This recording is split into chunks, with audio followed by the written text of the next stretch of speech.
नमस्कार। 50 सालों से जो कानून भारत की क्रिमिनल जस्टिस सिस्टम की रीढ़ था, वो अब बदल गया है। जी हां, 1973 का कोड ऑफ क्रिमिनल प्रोसीजर यानी सीआरपीसी अब इतिहास बन चुका है और इसकी जगह ली है भारतीय नागरिक सुरक्षा संहिता यानी बीएनएसएस 2023 ने। ये सिर्फ कुछ सेक्शंस का हेरफेर नहीं है, ये पूरी व्यवस्था में एक पीढ़ी का सबसे बड़ा बदलाव है। तो आज हम यही समझने वाले हैं कि कानून के छात्रों और प्रैक्टिस करने वालों के लिए इसके क्या मायने हैं। अच्छा, सबसे पहले तो जरा इन नंबर्स पर नजर डालते हैं क्योंकि कहानी यहीं से शुरू होती है। पुराने सीआरपीसी में थे 37 चैप्टर्स, जिन्हें नए बीएनएसएस में घटाकर सीधा 19 कर दिया गया है। लेकिन मजे की बात यह है कि सेक्शंस यानी धाराएं 484 से बढ़कर 531 हो गई हैं। तो इसका मतलब क्या है? साफ है कि कानून को सरल बनाने के लिए टॉपिक्स को एक साथ लाया गया है, लेकिन साथ ही नए और डिटेल्ड प्रोविजंस भी जोड़े गए हैं।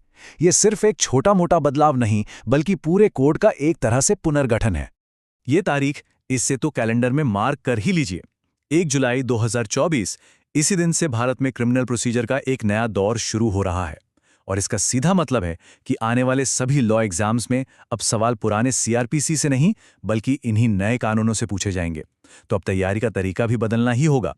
तो इस बड़े बदलाव को आसानी से समझने के लिए हमने इसे कुछ हिस्सों में बांटा है। हम देखेंगे कि इस नए कोड में क्या खास जोड़ा गया है, पुराने कोड से क्या हटा दिया गया है, इसकी नई बनावट कैसी है, और आखिर में इन सब का इंडियन जस्टिस सिस्टम के भविष्य के लिए क्या मतलब है।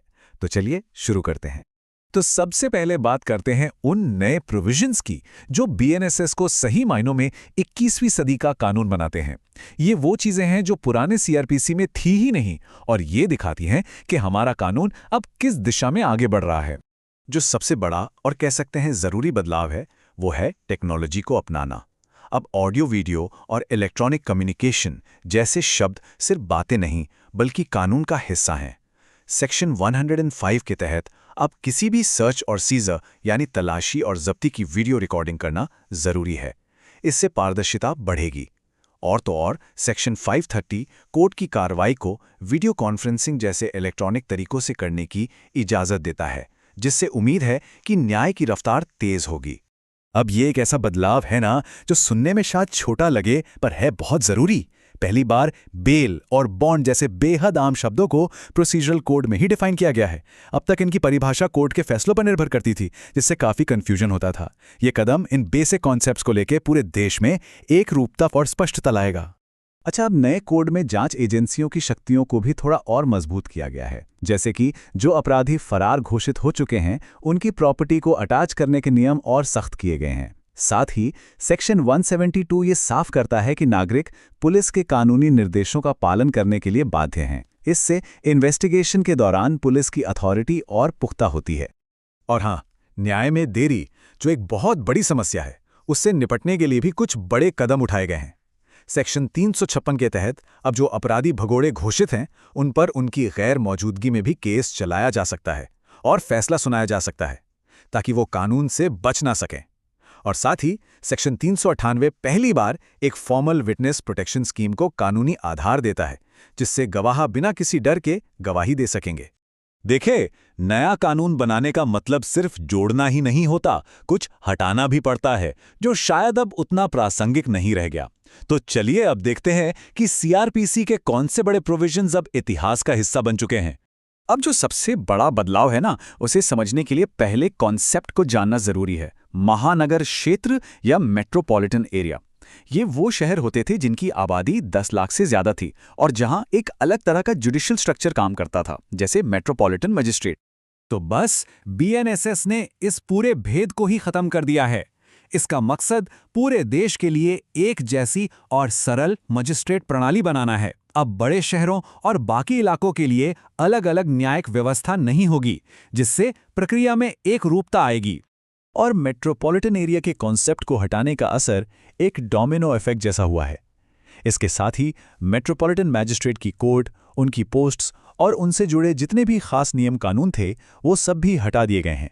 ये जुडिशियल स्ट्रक्चर का एक बहुत बड़ा सरलीकरण है। कुछ और भी दिलचस्प चीजें हटाई गई हैं, जैसे असिस्टेंट सेशंस जज की पोस्ट अब नहीं होगी। इसके अलावा सीआरपीसी में किशोरों से जुड़ा जो जुरिस्डिक्शन था, उसे भी हटा दिया गया है। और ये सही भी है, क्योंकि अब ये सारे मामले पूरी तरह से जुवेनाइल जस्टिस एक्ट 2015 के तहत आते हैं, जो एक स्पेशल कानून है। तो हमने देख लिया कि क्या नया आया और क्या पुराना गया। अब इन सबको मिलाकर देखते हैं कि क्रिमिनल प्रोसीजर की जो नई तस्वीर बनी है वो आखिर दिखती कैसी है। मतलब साफ है, पहले जो 2 तरह का सिस्टम चलता था, एक महानगरों के लिए, एक बाकी जगहों के लिए, अब वो खत्म। बीएनएसएस एक सिंगल यूनिफाइड स्ट्रक्चर बनाता है। अब पूरे देश में मैजिस्ट्रेट की एक ही व्यवस्था होगी, चाहे वो शहर हो या गांव।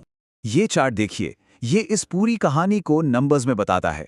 चैप्टर्स को लगभग आधा कर दिया गया है ताकि कोड को समझना और नेविगेट करना आसान हो, जबकि नए सेक्शंस जोड़कर इसे आज की ज़रूरतों के हिसाब से और ज़्यादा व्यापक बना दिया गया है। तो इन सब बदलावों का निचोड़ क्या है?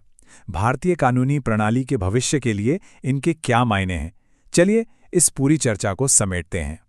तो कुल मिला के देखें तो सीआरपीसी से बीएनएसएस तक का ये जो सफ़र है, इसके पीछे 3 बड़े आइडियाज़ हैं। पहला, प्रोसेस को आसान और स्ट्रीमलाइन करना। दूसरा, मॉडर्न टेक्नोलॉजी को कानून का हिस्सा बनाना। और तीसरा, पूरे देश के लिए एक जैसा प्रोसीजरल कानून बनाना।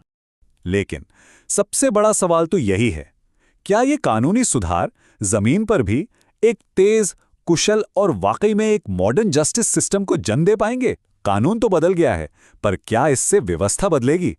इसका जवाब तो अब आने वाला वक्त ही देगा।